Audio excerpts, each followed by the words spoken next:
Good morning and good afternoon, wherever you are in the U.S.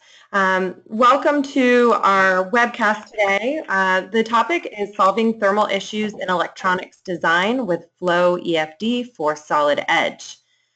And with us today we have Richard Ozaki, and my name is Andrea Hall. I am from Saratech, and we are fortunate to have Richard here with us today. He is a partner of ours from Mentor Graphics. But first, I'd like to tell you a little bit about Saratech. For over 15 years, Saratech's been helping companies solve their product development business challenges by helping them rationalize and optimize their processes across their design, analysis, manufacturing, and quality systems. I've been with Saratech for about 5 years, and we're an industry leader in the PLM space through our partnership with Siemens and, of course, lots of other partners that we have been gaining over the years. We are headquartered in Orange County, California, and our team of professionals are located across the country. I'm in Florida, and that's just really the best way for us to get closer to all of our customers all over the U.S. Please feel free to enter any questions or comments you may have during the chat. You can put them right here in the chat box you'll see over on the right-hand side and go to webinar. And we will be able to respond to those questions and comments at the end of the presentation. And we really value your feedback, so we thank you very much for participating. Also, at the end of the webinar, there's a short survey that you can take, and we would really appreciate it if you would take just a minute or two and let us know what you thought about the webcast today. And of course, if you have any suggestions for future webcasts, we are open to that as well. And now I'd like to hand the reins over to Richard. Okay, thanks very much, Andrea. So just to introduce myself, everyone, my name's Richard Ozaki. I work for Mentor Graphics, and I'm a thermal and flow specialist using our CFD tools. I do have a master's degree in CFD for turbo machinery, and I really specialize here at Mentor Graphics in flow and heat transfer, especially as applied to electronics cooling type applications. I'm based out of the Bay Area San Jose office, and I originally was in the UK office up to about 3 years ago. So just to introduce Mentor Graphics, this slide is slightly out of date now because as of last Thursday, Mentor Graphics was wholly acquired by Siemens PLM, so we are now part of Siemens. But just to give you a little bit of an idea, we develop software for EDA, electronics design automation purposes. So that's really design tools for designing things like laying out transistors on silicon, also laying out boards and wire harness, and we're a fairly large company, about $1.2 billion, about 5,700 employees globally, and headquartered out of Portland, Oregon. I work for the Mechanical Analysis Division. We're a small subset within Mentor Graphics, and we specialize in flow and thermal analysis software and hardware as applied to electronics. So the technology we're going to be looking at today is called CFD, Computational Fluid Dynamics, and it's the mathematical prediction of fluid flow and heat transfer. So this can be used in a variety of different disciplines. You can see on the screen I've got automotive exhaust systems, I've got an electronic system, I've got a pump. It can be used for external aerodynamics on an aircraft or a car. They're really anywhere where you've got fluid flow or heat transfer, chances are you can use some sort of CFD analysis to determine the performance and optimize the performance up front before you start prototyping and building your product. So just to talk a little bit about some of the key features of Flow EFD, which is the tool we're going to be looking at today.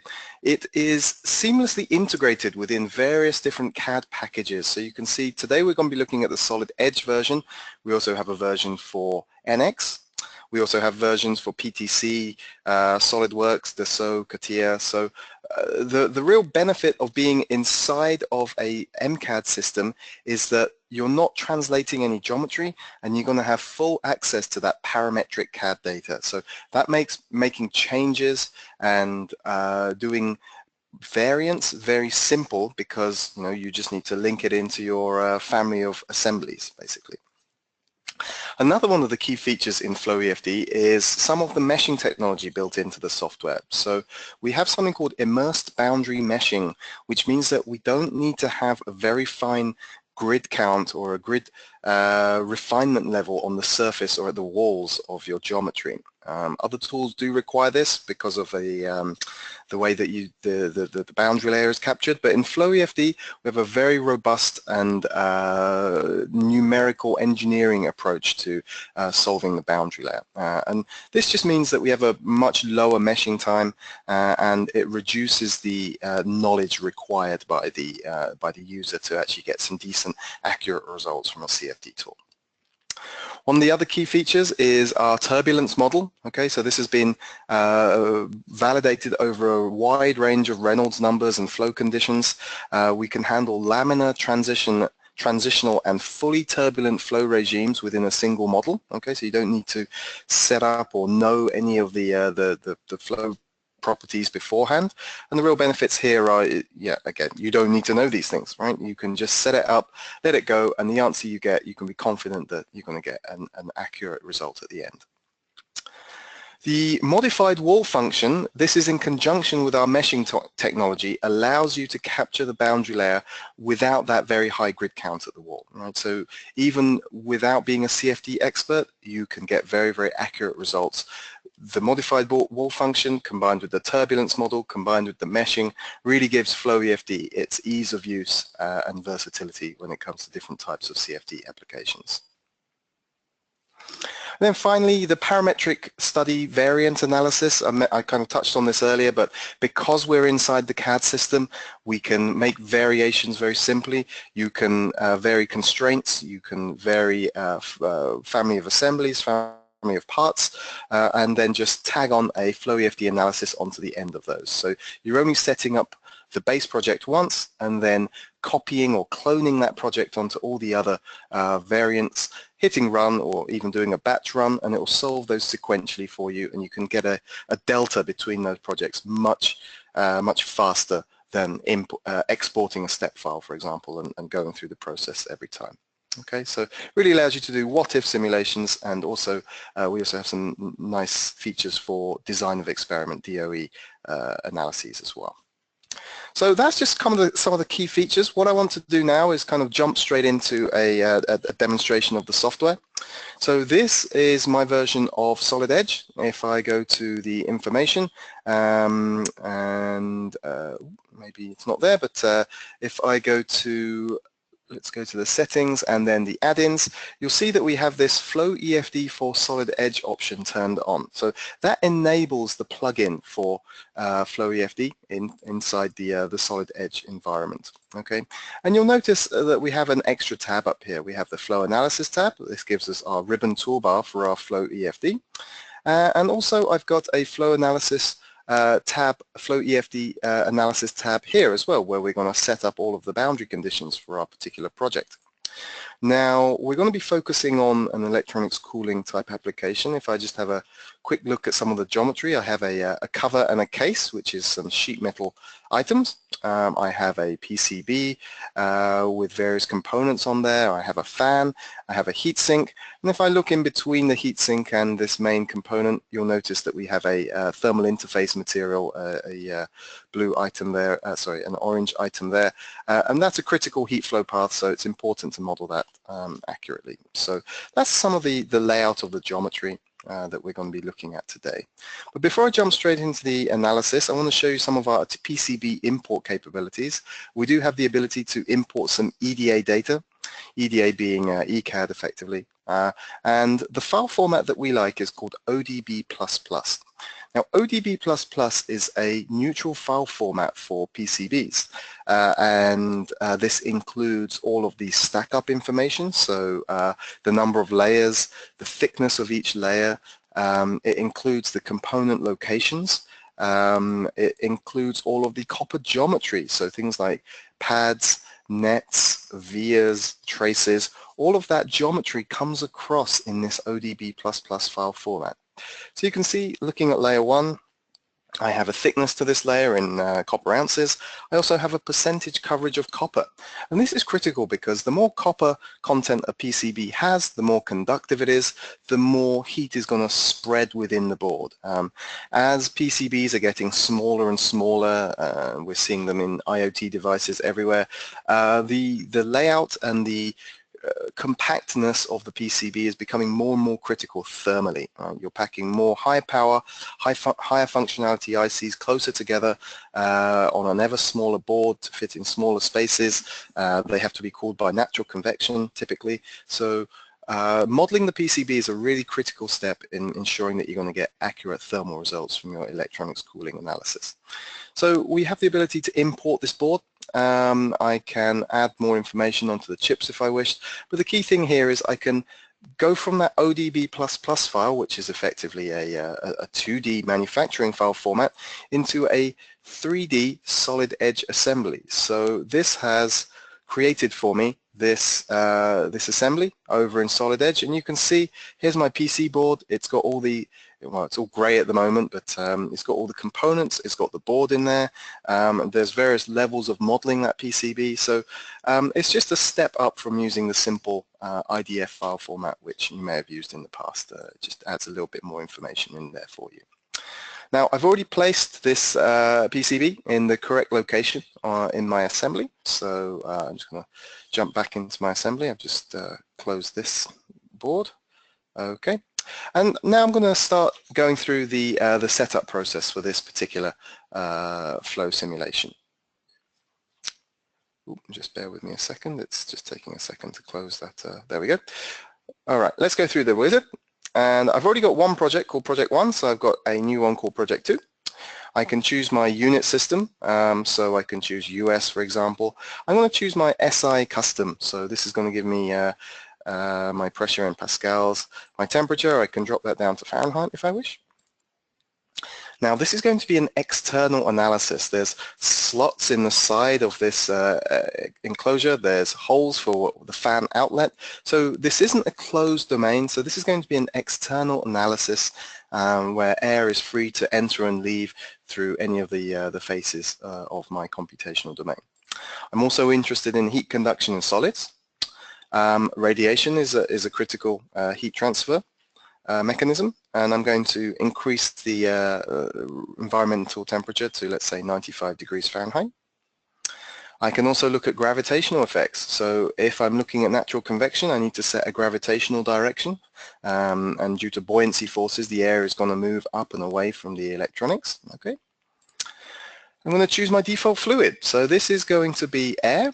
In my instance, we do have lots of different predefined materials and gases and liquids pre-installed with the software, but for most electronics cooling, it tends to be air or water.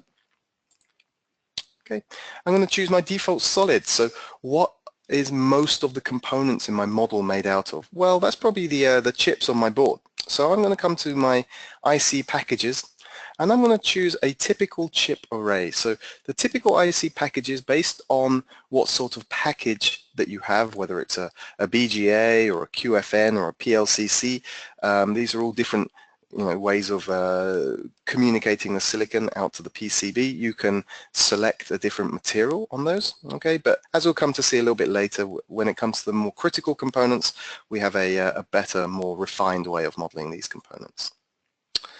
Okay, and then finally I'm going to set my ambient conditions, let's say 95 degrees Fahrenheit for my perhaps my worst case scenario, ambient temperature, and this is the pressure at sea level for reference. All right, I'm going to click Finish, and what that's going to do is it's going to generate a computational domain around my geometry. So you can see here is the amount of world that we're going to be modeling around my my electronics enclosure, and it's a little bit big at the moment. So I'm just going to go normal to this board, and then over here in the computational domain, I'm going to just drag and resize my computational domain like this. So the key thing here is I'm not generating a separate body to represent the air volume. I just have my normal assembly, solid edge assembly, and then create a project and then size the computational domain around the geometry itself. So that makes it very straightforward to set the analysis intent or the domain. Right, so let's now insert some materials. So I'm going to go to insert a solid material. I can also do this up here in my insert conditions dialog up in the ribbon toolbar. So let's insert a solid material. I'm going to choose my case and my cover. Right, I'm going to select those from my parts tree in Solid Edge, and I'm going to go to the predefined alloys and choose just a mild steel. So this is some sheet metal, so I'm going to set that to be steel. Remember that everything is that IC material unless we say otherwise.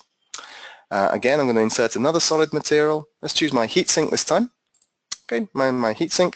This time this is going to be an aluminum alloy. Okay, 6061, fairly typical alloy used for electronics cooling. And let's just hide my cover and my spacer. And then finally, let's choose, if I just hide my heatsink, in my thermal interface material, last one, insert a solid material, click it on the screen even. I can go to my user defined and then find my, where are we, TIM, thermal interface material, 1 watt per meter Kelvin. And this is a custom material, so you can define the specific heat, the density, and most importantly, the thermal conductivity. Okay, so this is going to be a material property that you would pull from a datasheet for a thermal interface material. Okay, and you can see that we're starting to build up our tree of pre-processing information. Now let's deal with this fan next. So I'm going to insert over here a fan. A fan is simply a way of basically pulling air out of one side of the device and pushing it back into the computational domain with a higher velocity and an increased pressure. Okay, so let's insert a fan. This is going to be an internal fan, and if I just mouse over this box, it says the faces that the fluid exits the fan. Right, so we can see there's a directional arrow on this fan. So I'm going to be choosing this face, this annular face here, as the exit of this fan. And then if I just spin this around and choose the other face, like so, that's going to be the face the fluid enters into the fan. And then it's up to me to link those two faces together with a fan curve. And again, this is datasheet information, but if I just choose a fan from my library, I can click Create Edit, and you'll find that we've got a fan curve on here. And this is a typical PQ curve, pressure versus flow rate curve, and this is based on, again, datasheet values. Now we do have a fairly large manufacturer library of things like fans, heat pipes, thermoelectric coolers, typical electronics cooling type products. You can see we have these libraries installed and ready to go with FlowEFD. So let's tick OK, and we can confirm the fan flow direction, as you can see on the screen with the green arrows like so. I'm just going to hide my computational domain. All right, now, so there's our fan. I'm going to next insert a PCB. So when I imported the PCB earlier, it's just given me the geometry. So it's up to me now to define the material properties of this particular PCB. So I need to make a selection. I'm just going to click on the screen, the PCB, the board. And then I'm going to choose my default 2-signal 2-power PCB. And basically this allows you to define the number of layers and the percentage coverage of copper on each one of those layers.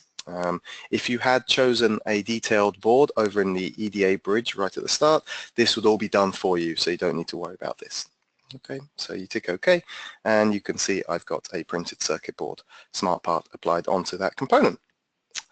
Right, okay, now let's talk a little bit about how we model chips in slightly higher detail. So we have the option to create something called a 2-resistor component. A 2-resistor component basically says that the heat can either go from the junction, can go up into the case and away by a heatsink, or it can go down into the PCB. It will spread in the PCB and then it will leave via conduction out of the top or the bottom of the board. Okay, and this basically gives you a balance of how much heat goes in which direction. So let's select the top face of my CPU, which is this component here. I'm going to go to my user defined and choose this CPU component, and if I have a look at the properties of that, it's just defined with 2 numbers, typical datasheet numbers, junction case, junction to board. These are your theta JB and theta JC thermal resistance metrics, which are defined by the JEDEC standard. Okay, and let's just dissipate, let's say 10 watts on this particular CPU. All right, and you can see here that I've got my 2 resistor component specified on my CPU. Now, all the other components, they're much lower power than this 10 watt part, so I'm just going to use a volume source to dissipate power on the rest of these guys. So for example, let's choose this component over here, maybe this is my GPU, and let's say this guy is dissipating 2 watts. Okay, and like this I can go through and insert a volume heat source. Let's choose my RAM chips. Ooh, that's my board. Let's get rid of that guy. My RAM chips up here along the top, here's my 4 RAM chips, and let's say these guys are dissipating 2 watts in total, so that's going to give 0.5 watts onto each one of my RAM components. Okay, so like this I can start to build up all my heat dissipations. If I just want to do one more, let's say I can select multiple bodies, and let's say these guys are all dissipating in total 3 watts. So what the software will do is it will do a volume average. Okay, so based on the volume of those components it will dissipate those 3 watts among the total volume. All right, and you can see that we have our 3, it's hidden behind this call out, so there we are, there we have our 3 watts total on those particular components. All right, and that's basically all the setup that you need to do. There's a few other things that we need to touch on. So for example, we need to generate the computational mesh for this particular model. Let's bring back the heatsink and the TIM. Let's bring back up my casing. There's a few critical things that we need to be a little bit careful of, such as the vent holes. We need to make sure that we've got sufficient grid across those. We need to ensure that the heatsink has got sufficient grid across it as well. But FlowEFD allows you to very quickly look at the mesh. Okay, here's my computational mesh. It looks very, very coarse at the moment. I can decrease the density. I can also increase the density. So you've got the option of using automatic or manual settings. If I go to the manual settings, I can increase, for example, the X direction, and that will increase the mesh density. And like this, you can increase it to make sure that you're going to get the right number of grid cells across a slot or the heatsink or a screw head or whatever the smallest feature in your model is. You can overlay the mesh and ensure that you're going to get a decent resolution in the grid cells. Okay, so I'm not going to solve this live because this particular model takes about 15 minutes or so to run, but just to show you that we do first of all mesh, we then solve. We can use as many of the CPUs as you wish, right? So we are by default a multi-core solver. We don't charge you extra for those. You can also send the project off to a computer elsewhere on the network as well. So it's a floating license and it can be used by anyone, well, one person at a time, but anyone with a solid edge license will be able to access this, this product and do a flow thermal analysis. So I'm just going to jump over to my other project, and then I've already got the results loaded in. I just want to very briefly just touch on what the mesh looks like in FlowEFD. So this is the computational mesh. Let me just hide all the geometry just for a moment. And this is colored by what we call refinement level. So FlowEFD uses something called an octree meshing system. So these blue cells are what we call level 0. This is the base mesh. And what the software does is, to go up a level, it will split this grid cell into 4. Right? It's actually 8 in 3D, but if you look at it in 2D, it's 4, and then 4 again, 4 again, 4 again. And the nice thing about this is it's maintaining the aspect ratio of the base grid, right? And it's also maintaining a growth ratio. So you're going from 2 to 1, 2 to 1, 2 to 1 every time, and that creates a very, very robust meshing schema. Okay, and if you look over here, you know, we've got these around the heatsink. I've got my nice fine level 4 grid cells. Around my slots in the side of the enclosure, I've got level 4 grid cells. So the mesher is intelligent and largely automatic.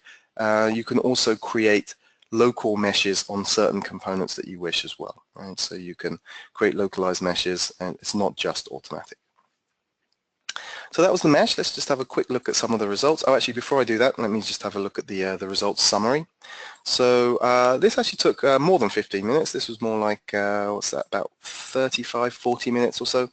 I have got about 600,000 grid cells. That's pretty decent. So that just gives you an idea of the grid count and the CPU solve time on this particular model.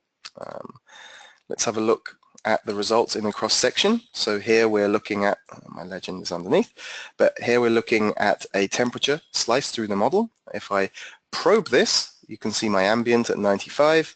If I look around my heatsink, I've got 160, my CPU components at 170, and the air temperature within my enclosure is maybe 122.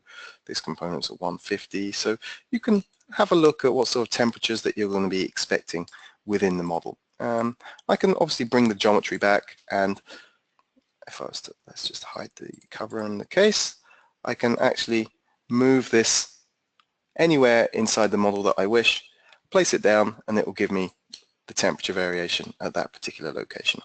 Let's look at it from a top down as well. So if we look at it from top down, and let's go normal to the screen and hide all the geometry. Again, you can see that we have 95 ambient. We can see heat coming off the heatsink about 150, 148. In between the fins, maybe 160, right? So you can create these call-outs at various locations to create some screen grabs later on with these call-outs. Okay, so that's a 2D slice through the model. Let's now look at some 3D surface plots. So if I wanted to have a look at the PCB, for example, so how hot is the PCB getting? Well, there's my PCB temperature. If I bring back the geometry, we can overlay that all on there as well. So I'm getting about 170 degrees C maximum. Again, I can probe that. Let's have a look at the heatsink in isolation. So what does the temperature variation on the heatsink look like? Well, between about 164 and about 154, something like that. You can see the hot spot underneath the heatsink, and the coolness, the end fins are the coolest because those are getting the most airflow, as you might expect. I can also plot on here the heat transfer coefficient. So the heat transfer coefficient is what drives the convective cooling of this particular heatsink. And let me just auto-arrange that. Okay, so you can see where the most heat transfer is occurring, again on the end fins. If you look inside the central fins, there is not as much heat transfer going on, but along the tips. So this is going to be a function of the delta T and also of the local flow properties. The higher the velocity, the more mixing there is, the more the heat is taken away, the more heat transfer there's going to be. So heat transfer coefficient, this is what CFD really gives you. This is determined by the flow, and this is what the performance of the heatsink is going to be. And then finally, if you're concerned with the touch temperatures on your casings, say if this is a Verizon box or an AT&T box or something like that, then it's going to be sitting in a domestic environment. You want to make sure it's not going to get too hot. If people touch it, if kids touch it, you don't want to get yourself burnt. So we can have a look at the temperatures in the model as well. And then finally, we can have a look at what the flow within the model looks like by plotting the geometry on here. If I bring back the cover in the case, we can animate these and look at the flow through the model of our electronics enclosure. We do have some numerical post-processing information that we can have a look at as well, but I'll save that for another time. So just to finish off, I just wanted to jump back into into my PowerPoint. And as I said, the nice thing about being in solid edges, you can look at variants really easily. So here I'm looking at different fan positions. So what's going to give me the coolest CPU temperature by moving the fan along? I could just as easily change the slot configuration or the heatsink splayed, the amount that the heatsink is splayed, or the number of fins in there. You really can do a lot of what-if analyses by doing this simulation up front. So in summary, why perform thermal analysis in the first place? Well, three things really. First one, reliability. If your optimized product runs cooler, you're going to have reduced failures, and you're going to have reduced warranty claims and field fixes that you need to perform, and less things that you're going to have to swap out. You're going to be reducing your design costs. So, you're reducing the number of respins that you have to perform for thermal validation and thermal sign-off. Okay, and that's going to be manifested in reduced prototyping costs. And then finally, reduce design time. Again, linked to prototyping, but if you can reduce the number of prototypes and the amount of time you spend testing, that's reduced lab and personnel costs, and you can also be faster to market. So really performing this thermal and flow analysis up front and creating this digital twin allows you to do that optimization and get to a more reliable, optimized product faster. So with that, that was a lot of information to cram into 30 minutes, but I'm going to let Andrea open up the lines for questions and answers. Yes, feel free to type those into the chat box and I can answer those. Andrea, do we have any questions already typed in? Thanks, Richard. Great job. Yes, we actually had a couple of questions come in. I'm not sure if you need to get back into demo mode to answer these, but I'll go through them and let you make that decision. Okay. So the first one is, how does Flow EFD handle transient power profiles of components? Okay, yes, so we can perform transient analyses. So what you need to do is you need to come over here and turn on time-dependent analyses, right? So that's going to make your project a transient analysis. Okay, you obviously have to start again. But then what this allows you to do is you can come into the power dissipation, and rather than it being just a constant value of, say, 1.1 watts, I can hit this little button over here that says dependency. And now I can put in a time versus table. So at time 0, I'm at 1.1 watt.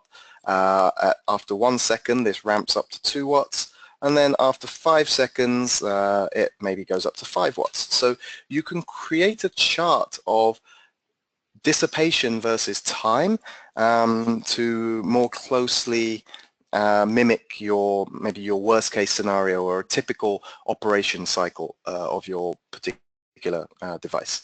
Most people tend to start with steady state analyses and do the worst case scenario, but we can certainly do transient simulations with varying power profiles as well. Perfect, thank you. Okay, 2 more questions. The next one is, can Flow EFD model natural convection? Yes, so this model that we're looking at the moment, this is a forced convection, so you're looking at flow driven by the fan. When I went through the wizard, we did turn on gravity, so this does actually have some natural convection associated with it as well. So if I just hide the flow from the fan, I can have a look at the flow, let's say, coming off the top of the casing. So if I just delete this guy and start some trajectories here, for example, we should see the flow going straight up and out of the domain. So the flow within the box is very much forced convection, but around and on top of the box, that's actually natural convection. So this is a mixed convection example, and yes, Flow EFD can handle both of those. Okay, looks like we have another one. Actually, so there will be 2 more questions. Can Solid Edge do thermal mechanical coupled simulation to get stress/strain simulation? Good question, yes. So up here in the toolbar, we have this export results button. Now, we can export to various different FEA tools. Unfortunately, FEMAP's not one of those just yet. We are working on that, but we do support, Abacus, ANSYS, Nastran, and so we can write out this. We do have this text file as well, and we can write out either typically pressures and temperatures, okay, also heat transfer coefficients. So you can do a coupled fluid flow and structural analysis. We call that FSI, fluid structure interaction. So the answer is yes, we can write out a thermal or a pressure load file. Okay, another question here is the PCB layer import data a module or part of the standard package? This is an additional functionality module, okay, so Flow EFD does have various add-on modules. Today I've touched on the electronics cooling module and also the Flow EDA module, okay. So the electronics cooling module allows you to do everything between perforated plate and network assembly, right, so things like 2R, heat pipes, PCBs, and then the Flow EDA bridge allows you to do this import from the detailed PCB layout. So a couple of modules used in today's demonstration. Okay, great. And the last question, how does Flow EFD capture the boundary layer? Okay, yep, so that would be, let me show you that in, hopefully in a cut plot. Let's look at this one. All right, and if I look in the top and hide the geometry, so if I zoom in around the heatsink, whenever there is a wall and some fluid flow, there's going to be a boundary layer forming here. Now this typically in other tools is very, very dependent on the amount of mesh that's been applied in the model. So if I plot the velocity and let's just pull this right down to say 0.5 meters per second, something like that.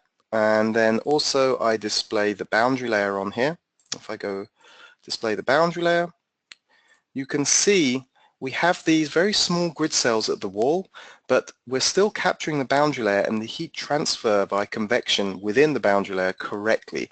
And this is because we use an engineering approach to capture the boundary layer. We do have some white papers on this topic, which kind of goes into this in a little bit more detail, but it's one of our key selling points of Flow EFD, being able to capture the boundary layer without high mesh count, which means you don't have to have a very complex grid within your model. So for more information, feel free to email this email address, and I can send you some links which describes this in more detail.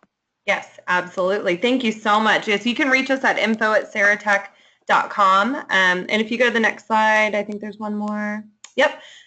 Perfect. If you want to visit our website, you can reach support there, and of course our YouTube channel is the best place to visit if you'd like to see all of our past webcasts and online trainings that we have.